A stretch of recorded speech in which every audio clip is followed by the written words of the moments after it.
This is the third of 3 films in which I have been talking to you about communism and socialism. In this one, I'm going to answer the question that is often asked me, what can we do about it? Well, as the title background you just saw suggests, if we are going to you. Now, I say that because so many good people say to me, well, I'm just an ordinary person living an ordinary life. I don't even know any communists. What can I do? Well, maybe that's what you're thinking right now. I hope so, because then you're exactly the kind of person we made this film for. To make it easy to organize and to remember our various points, I'm going to flash them on the wall, like this. What we can do. The first important thing you can do is to be sure you know what communism really is and how socialism ties in with it. In other words, know your enemy. Above all, get understanding. Know both communism and socialism for what they are and what they are not, how they operate, what their goals are, why some people are attracted to them. Well, how do you go finding out the facts? Well, like every other step I shall give you, it's easy. Once you start, why, you've made a good beginning already if you've seen the other 2 films in this series. That's the title of the first one, What is Communism? You'll know why J. Edgar Hoover warns it's the greatest threat in our world today. And the second film, What's the difference between communism and socialism? You'll find out that socialism is not a softer substitute or possible prevention for communism, but may lead to it. There are good books on the subject, waiting for you at your public library, or at least there should be. This is only one of many sources, of course, but it's a good one, and it's near at hand. We'll touch on other sources in connection with the next thing you can do, and that is help others understand. Be so well informed that people will seek you out for help. This is an important contribution. And again, I want to emphasize how easy it is for you to perform a real service. Whoever you are, wherever you are, discuss the Red Menace with your neighbors, your friends, your business associates, your fellow students. It's no problem to introduce the subject. Why, the news in any paper you pick up will serve as a springboard. Besides having a new understanding yourself of stories like these, you'll be able to provide background information to your friends not found in day-to-day reports. What do you belong to? Service club, trade association, cultural group, farm bureau, church, school, PTA, sewing circle. There are thousands of ready-made audiences who welcome programs and speakers, movies, graphic material. Find out what's available and propose it to your organization. Again, there are many sources, but here's one address. Write to the National Education Program, Searcy, Arkansas. Make a note of it. Or, I'm sure you'll be able to get it from whoever is showing this film. From this nationally known Freedom Forum headquarters, honored year after year with more gold medals from Freedom Foundations at Valley Forge than any other institution, you can get entertaining and informative movies and film strips, original graphic materials complete with prepared lectures to go with them, a real help to local speakers, a wide variety of patriotic publications, and high school course outlines, right for their free catalog. Popular and authoritative lectures on our American heritage versus communism and socialism are also available. I am distinctly honored. That is my good friend, Dr. George S. Benson, nationally known lecturer and columnist. Just one of the outstanding speakers you can have in your town, school, church, or club. So send for your copy of this brochure that lists the great variety of patriotic materials and services. You will think of different ways they can be used in your town, your community, and your circle of friends. Next step, become politically active. American citizenship not only represents freedom and opportunities, it also imposes duties and responsibilities. This doesn't mean necessarily run for office, although some of you who are qualified should do that too. What it does mean is get out and vote. But what? There's an old saying, that we get the kind of government we deserve. And they then add, so whatever you do, vote. But simply to vote is not enough. The right to vote is important, but equally important is know what you're voting for.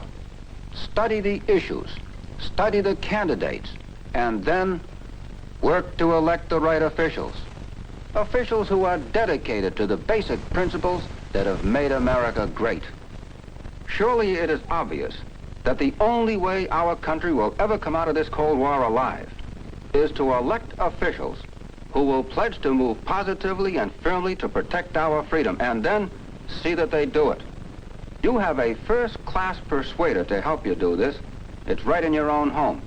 It's your fountain pen or your typewriter. Public officials pay attention to letters. After all, you elected them to represent you. You should tell them how you want to be represented. Write them when you want them to do something. Write them when they do something you don't like. And when they have stood up for something you do like, well, drop them a note of appreciation. How many good-for-you letters have you written your elected representatives? That's a good tool, too. Let's use it more often.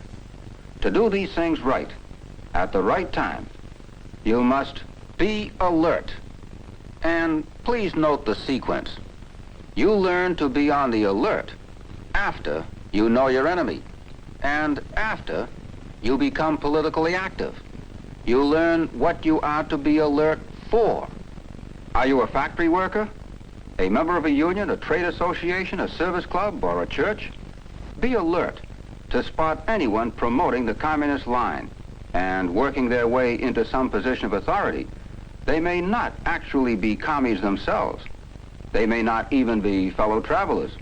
They may be only communist dupes, but they are dangerous. Are you a student or a teacher?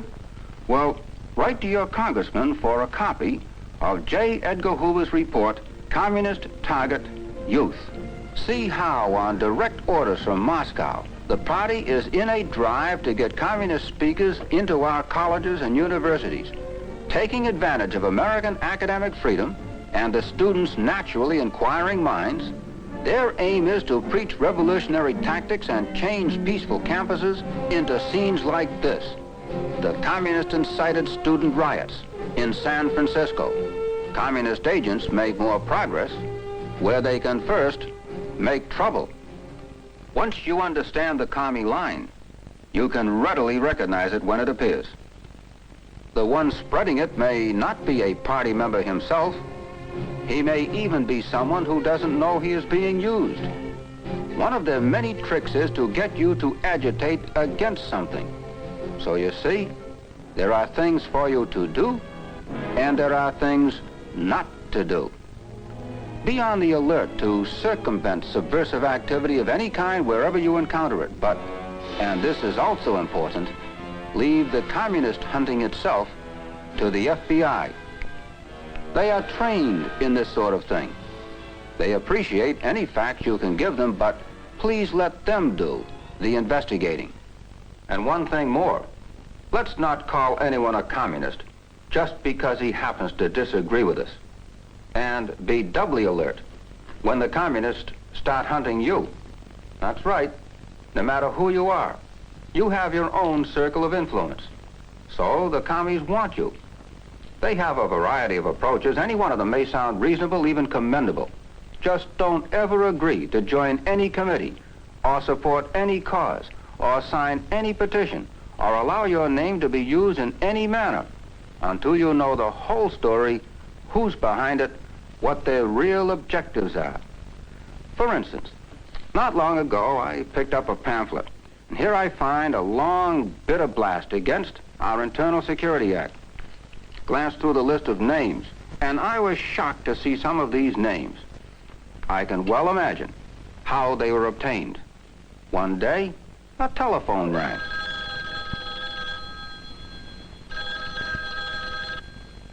Hello. Is this Mr. Fred C. Harthan? Yes? Mr. Harthan, I'm calling you from the headquarters of the National Assembly for Democratic Right. Dr. Lubaker suggested I called you. Who? Dr. Sam Lubaker. You know him, don't you? Oh, yes, certainly. We are organizing a list of sponsors. We'd like to use your name. Besides Dr. Lou Baker, our backers include Leonard Ricks, B.J. Merkel, What did you say the committee was? the National Assembly for Democratic Rights. I'm sure you're for free speech, free press, freedom of worship. Oh, yes. Fine, thank you, Mr. Harthen. I'll give Dr. Lou Baker your regards, if I may. Goodbye. Just like that, huh? But he already had Lou Baker, Ricks, Merkel. And now he has you. And will get more with your name. You have all signed for one of the notorious communist fronts, cited by the House Committee on Un-American Activities as using the Bill of Rights plea to attack our Internal Security Act. Don't let the communists use you. Please, don't be a dupe. Anyway, that's the way I wrote it in my notes. You know, even my secretary can't always read my handwriting. And so when she typed it, it came out, please, don't be a dope. And you know, her word's pretty good too. Well now, in summary, this is what you can do. Know your enemy. Help others understand. Become politically active. Get out and vote, but know what you are voting for. Work to elect the right officials. Be alert. There are many things to do. And there are things not to do. And to that list, I am going to add one more. Be constant. Perhaps this is the most difficult of all. And often, it's the most important. The other night, I was rereading a letter dated 1900 years ago. A man named Paul was writing to some of his friends in Galatia. But the exhortation is just as apt today. Let us not be weary in well-doing, for in due season we shall reap if we faint not. I believe that. I believe something else too. And to those of you of similar belief, in closing I would say, at least once each day, we should pray for guidance in living up to our mission as a child of God and our duties as an American citizen. That too, we can do. Will you join me?